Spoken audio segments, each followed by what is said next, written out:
जय श्री श्याम भक्तों, आज है बृहस्पतिवार और आज हम बृहस्पति देव भगवान की कथा का स्मरण करेंगे। बोलिए बृहस्पति देव भगवान की जय, विष्णु भगवान की जय। बृहस्पतिवार को जो भी स्त्री पुरुष व्रत करे उनको चाहिए कि वह दिन में एक ही समय भोजन करे, क्योंकि बृहस्पति देव भगवान का इस दिन पूजन होता है। भोजन में पीले चने की दाल आदि का करें, परंतु नमक नहीं खाएं और पीले वस्त्र पहने, पीले ही फलों का प्रयोग करें। पीले चंदन से पूजन करें। पूजन के बाद प्रेम पूर्वक गुरु महाराज की कथा सुननी चाहिए। इस व्रत को करने से मन की इच्छाएं पूरी होती है और बृहस्पति देव महाराज प्रसन्न होते हैं तथा धन, पुत्र, विद्या तथा मनवांछित फलों की प्राप्ति होती है। परिवार को सुख शांति मिलती है, इसलिए यह व्रत सर्वश्रेष्ठ और अति फलदायक है। सब स्त्री व पुरुषों के लिए है। यह व्रत में केले का पूजन करना चाहिए। कथा और पूजन के समय तन, मन, क्रम, वचन से शुद्ध होकर जो इच्छा हो बृहस्पति देव से प्रार्थना करनी चाहिए। उनकी इच्छाओं को बृहस्पति देव अवश्य पूर्ण करते हैं, ऐसा मन में दृढ़ विश्वास रखना चाहिए। बोलिए बृहस्पति देव भगवान की जय, विष्णु भगवान की जय। बृहस्पतिवार की व्रत कथा। भारतवर्ष में एक राजा राज्य करता था। वह बड़ा प्रतापी और दानी था। वह नित्य गरीबों और ब्राह्मणों की सहायता करता था। यह बात उसकी रानी को अच्छी नहीं लगती थी। वह न ही गरीबों को दान देती थी और न ही भगवान का पूजन करती थी, और राजा को भी दान देने से मना किया करती थी। एक दिन राजा शिकार खेलने वन को गए हुए थे, तो रानी महल में अकेली थी। उसी समय बृहस्पति देव साधु के वेश में राजा के महल में भिक्षा के लिए गए और भिक्षा मांगने लगे। रानी ने भिक्षा देने से इनकार किया और कहा, हे साधु महाराज, मैं तो दान पुण्य से तंग आ गई हूँ। मेरा पति सारा धन लुटाता रहता है। मेरी इच्छा है कि हमारा धन नष्ट हो जाए, फिर न रहेगा बांस और न बजेगी बांसुरी। साधु महाराज ने कहा, देवी तुम तो बड़ी अजीब हो। धन संतान तो सभी चाहते हैं, पुत्र और लक्ष्मी तो पापी के घर में भी होनी चाहिए। यदि तुम्हारे पास अधिक धन हो तो भूखों को भोजन दो, प्यासों के लिए प्याऊ बनवाओ, मुसाफिरों के लिए धर्मशालाएं खुलवाओ। जो निर्धन अपनी कुमारी कन्याओं का विवाह नहीं कर सकते हैं, उनका विवाह करा दो। ऐसे और कई काम हैं जिनके करने से तुम्हारा यश परलोक में फैलेगा। परंतु रानी पर उपदेश का कोई प्रभाव न पड़ा। वह बोली, महाराज आप मुझे कुछ न समझाइए। मैं ऐसा धन नहीं चाहती जो हर जगह बांटती फिरूं। साधु ने उत्तर दिया, यदि तुम्हारी ऐसी इच्छा हो तो तथास्तु। तुम ऐसा करना कि बृहस्पतिवार को घर लीपकर पीली मिट्टी से अपना सिर धोकर स्नान करना, भट्टी चढ़ाकर कपड़े धोना। ऐसा करने से आपका सारा धन नष्ट हो जाएगा। इतना कहकर साधु महाराज वहां से आलोप हो गए। जैसे वह साधु कहकर गया था, रानी ने वैसे ही किया। 6 बृहस्पतिवार बीते ही थे कि उसका समस्त धन नष्ट हो गया और भोजन के लिए भी दोनों तरसने लगे। सांसारिक भोगों से दुखी रहने लगी। तब वह राजा रानी से कहने लगा कि तुम यहाँ पर रहो, मैं दूसरे देश में जाता हूँ, क्योंकि यहाँ पर मुझे सभी मनुष्य जानते हैं, इसलिए कोई कार्य भी नहीं कर सकता। देश चोरी परदेश भीख बराबर है। ऐसा कहकर राजा परदेश को चला गया। वहां जंगल को जाकर लकड़ी काटता और उसे शहर में बेचता। इस तरह वह जीवन व्यतीत करने लगा। एक दिन दुखी होकर जंगल में एक पेड़ के नीचे निश्चित रूप से आसन जमाकर बैठ गया। वह अपनी दशा को याद करके व्याकुल होने लगा। बृहस्पतिवार का दिन था। एकाएक उसने देखा कि निर्जन वन में एक साधु प्रकट हुआ और वह साधु भेष में स्वयं बृहस्पति देवता थे। लकड़हारे के सामने आकर बोले, हे लकड़हारा, इस सुनसान जंगल में तू चिंता मग्न क्यों बैठा है? लकड़हारे ने दोनों हाथ जोड़कर प्रणाम किया और उत्तर दिया, महात्मा जी आप सब कुछ जानते हैं, मैं क्या कहूँ। यह कहकर वह रोने लगा और साधु को आत्मकथा सुनाई। महात्मा जी ने कहा, तुम्हारी स्त्री ने बृहस्पति देव के दिन वीर भगवान का निरादर किया है, जिसके कारण रुष्ट होकर तुम्हारी यह दशा करती गई है। अब तुम चिंता को दूर करके मेरे कहने पर चलो तो तुम्हारे सब कष्ट दूर हो जाएंगे और भगवान पहले से भी अधिक संपत्ति देंगे। तुम बृहस्पति के दिन पाठ किया करो, 5 रुपए के चने मुनक्के मंगवाकर उसका प्रसाद बनाओ और शुद्ध जल के लोटे में शक्कर मिलाकर अमृत तैयार करो। कथा के पश्चात अपने सारे परिवार और सुनने वाले प्रेमियों में अमृत व प्रसाद बांटकर आप भी ग्रहण करो। ऐसा करने से भगवान तुम्हारी सब कामनाएं पूरी करेंगे। साधु के ऐसे वचन सुनकर लकाढ़ार बोला, हे प्रभु, मुझे लकड़ी बेचकर इतना पैसा नहीं मिलता जिससे भोजन करने के उपरांत मैं कुछ बचा सकूं। मैंने रात्रि में अपनी स्त्री को व्याकुल देखा है, मेरे पास कुछ भी नहीं है जिससे उसकी खबर मंगा सकूं। साधु ने कहा, हे लकड़हारे, तुम किसी बात की चिंता मत करो। बृहस्पतिवार के दिन तुम रोजाना की तरह लकड़ियां लेकर शहर को जाओ। तुमको रोज से दुगना धन प्राप्त होगा जिससे तुम भली भांति भोजन कर लोगे। तब बृहस्पति देव की पूजा का सामान भी आ जाएगा। इतना कहकर साधु अंतर्ध्यान हो गए। धीरे धीरे समय व्यतीत होने पर फिर वही बृहस्पतिवार का दिन आया। लकड़हारा जंगल से लकड़ी काटकर किसी शहर में बेचने गया। उसे उस दिन और दिन से अधिक पैसा मिला। राजा ने चना गुड़ आदि लाकर गुरुवार का व्रत किया। उस दिन से उसके सभी क्लेश दूर हुए। परंतु जब दोबारा बृहस्पतिवार का दिन आया तो गुरुवार का व्रत करना भूल गया। इसी कारण बृहस्पति भगवान नाराज हो गए। उस दिन से उस नगर के राजा ने विशाल यज्ञ का आयोजन किया तथा शहर में यह घोषणा करा दी कि कोई भी मनुष्य अपने घर में भोजन न बनावे न आग जलावे। समस्त जनता मेरे यहाँ भोजन करने आवे। इस आज्ञा को जो न मानेगा उसके लिए फांसी की सजा दी जाएगी। इस तरह की घोषणा संपूर्ण नगर में करवा दी गई। राजा की आज्ञा अनुसार शहर के सभी लोग भोजन करने गए, लेकिन लकड़हारा कुछ देर से पहुंचा, इसलिए राजा उसको अपने साथ घर लिवा ले गए और ले जाकर भोजन करा ही रहे थे कि राजा की दृष्टि उस खूंटी पर पड़ी जिस पर उसका हार लटका हुआ था। वह वहां पर दिखाई न दिया। रानी ने निश्चय किया कि मेरा हार इस मनुष्य ने चुरा लिया है। उसी समय पुलिस को बुलाकर उसको जेल खाने में डलवा दिया। जब लकड़हारा जेल खाने में पड़ गया और बहुत दुखी होकर विचार करने लगा कि न जाने कौन से पूर्व जन्म के कर्म से मेरे लिए दुख प्राप्त हुआ है, और उसी साधु को याद करने लगा कि जंगल में मिला था। उसी समय तत्काल बृहस्पति देव साधु के रूप में प्रकट हो और उसकी यह दशा को देखकर कहने लगे, अरे मूर्ख, तूने बृहस्पति देव की कथा नहीं करी, इसी कारण तुझे दुख प्राप्त हुआ है।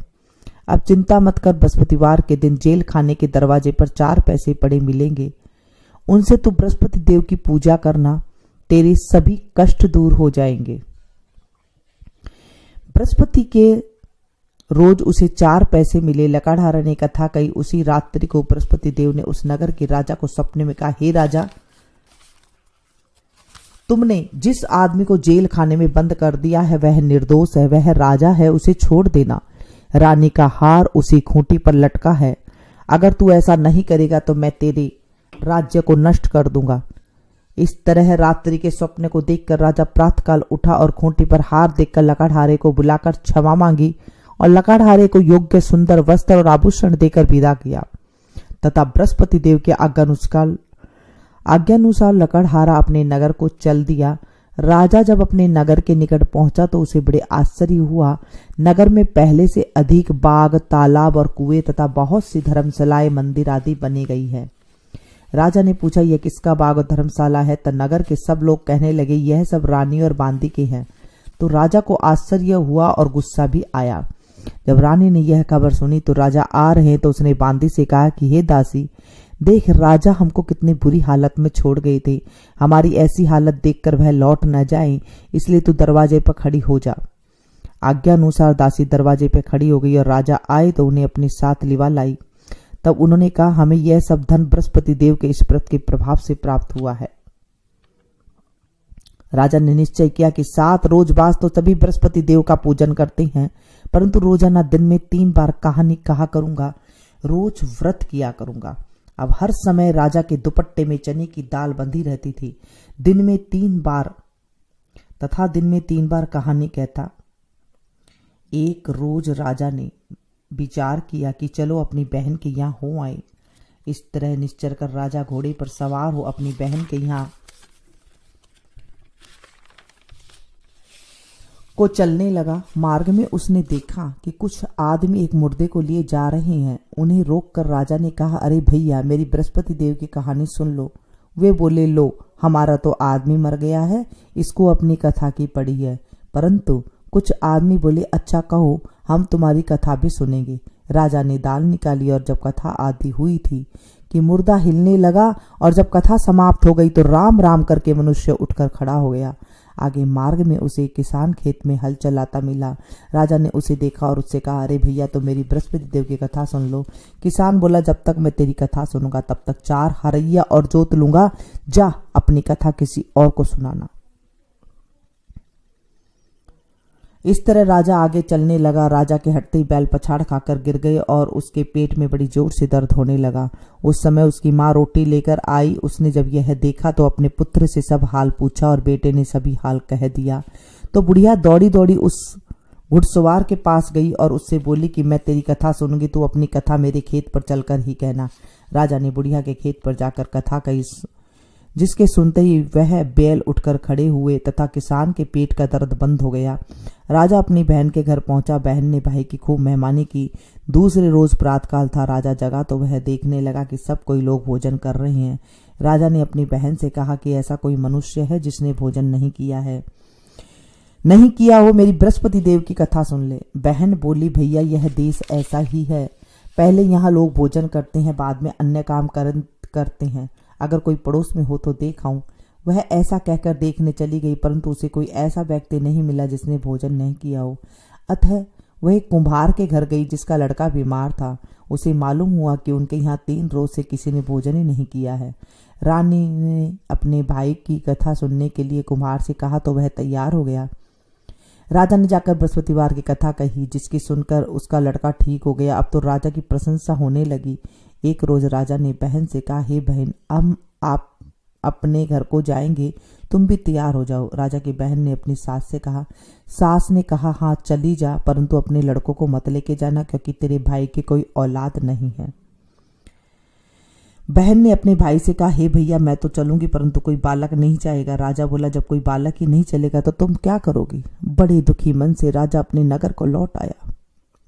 राजा ने अपनी रानी से कहा कि हम निर्वंशी राजा हैं, हमारा मुंह देखने का धर्म नहीं है और कुछ भोजन आदि नहीं किया। रानी बोली, हे प्रभु, बृहस्पति देव ने हमें सब कुछ दिया है, हमें औलाद अवश्य देंगे। उसी रात को बृहस्पति देव ने राजा के सपने में कहा, हे राजा, उठ, सभी सोच त्याग दे, तेरी रानी गर्भ से है। राजा की यह बात सुनकर बड़ी खुशी हुई। 9वें महीने में उसके गर्भ से एक सुंदर पुत्र पैदा हुआ। तब राजा बोला, हे रानी, स्त्री बिना भोजन के रह सकती है, बिना कहे नहीं रह सकती। जब मेरी बहन आवे तो मुझसे कुछ कहना मत। रानी ने सुनकर हाँ कर दिया। जब राजा की बहन का ये सब शुभ समाचार सुना तो वह बहुत खुश हुई और बधाई लेकर अपने भाई के यहाँ आई।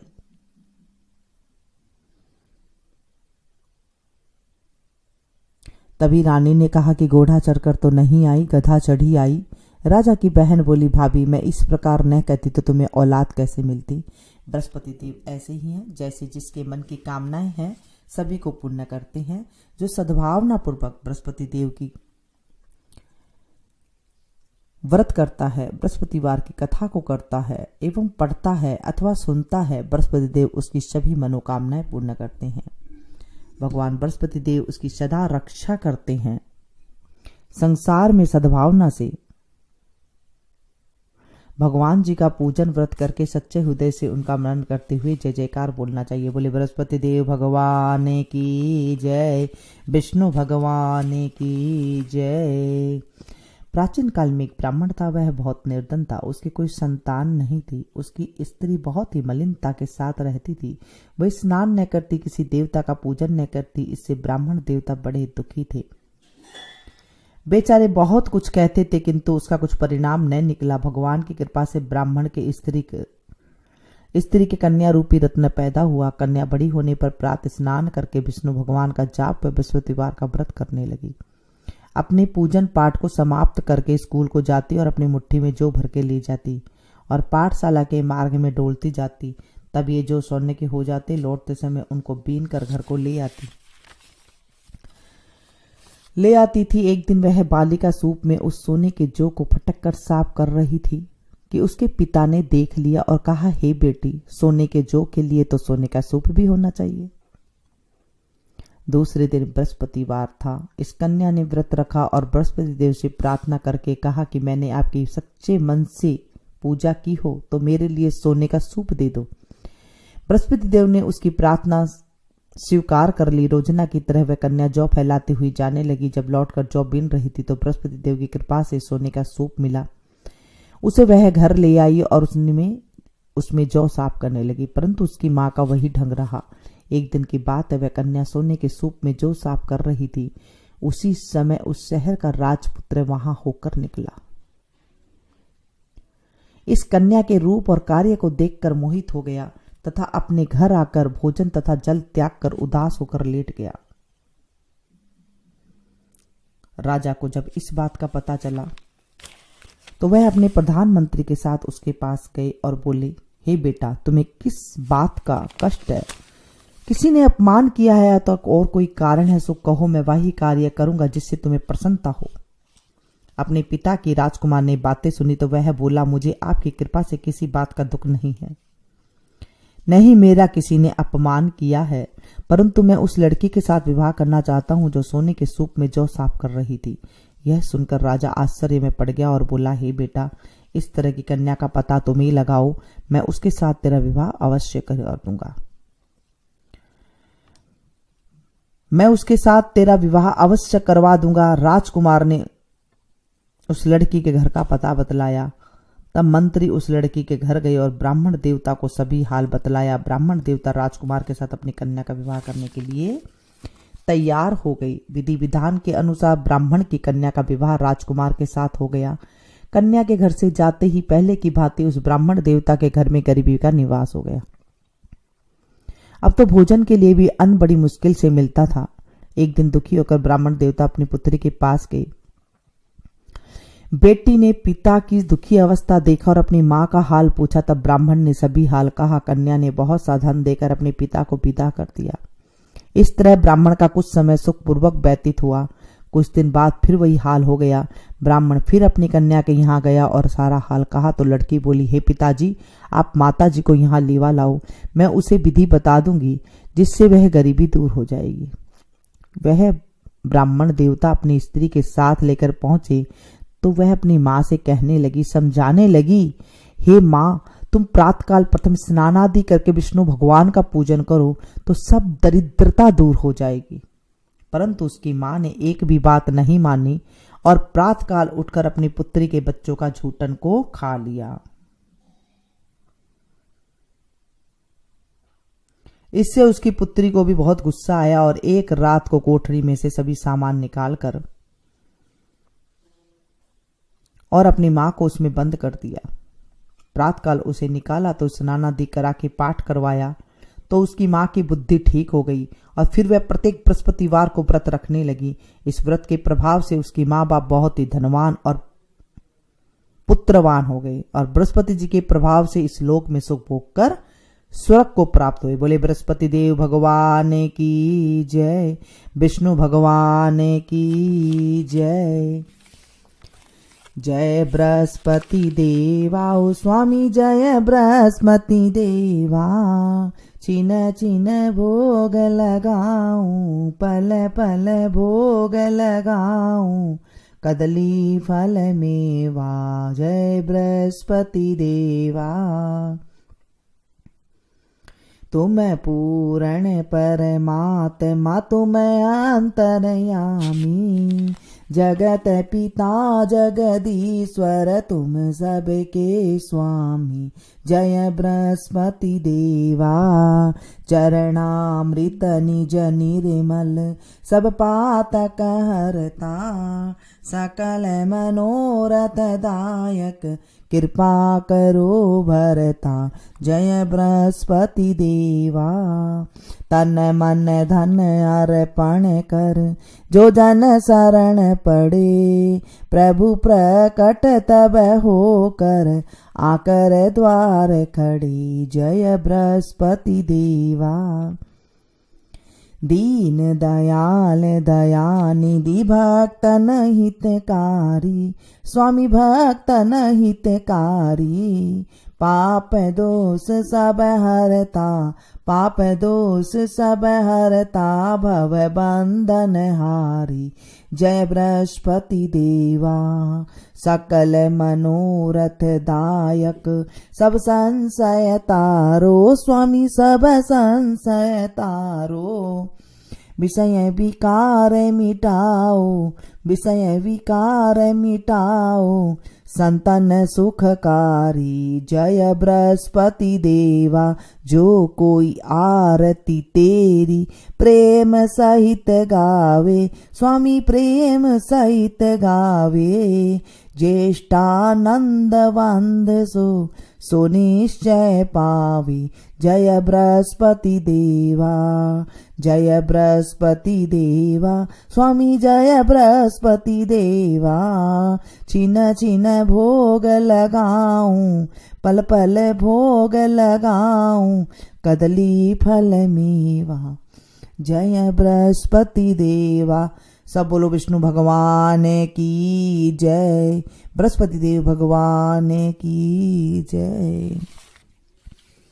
आज हमने बृहस्पति देव भगवान की कथा का स्मरण किया है। इसे ज़्यादा से ज़्यादा अपनों के साथ शेयर कीजिएगा ताकि आपको भी कथा सुनाने का फल मिल सके। मिलती हूँ फिर से एक नई वीडियो में, नई कहानी के साथ, नई कथा के साथ, नई जानकारी के साथ। तब तक आप लोग देखते रहिए मेनू संगीत। Thank you. जय श्री श्याम।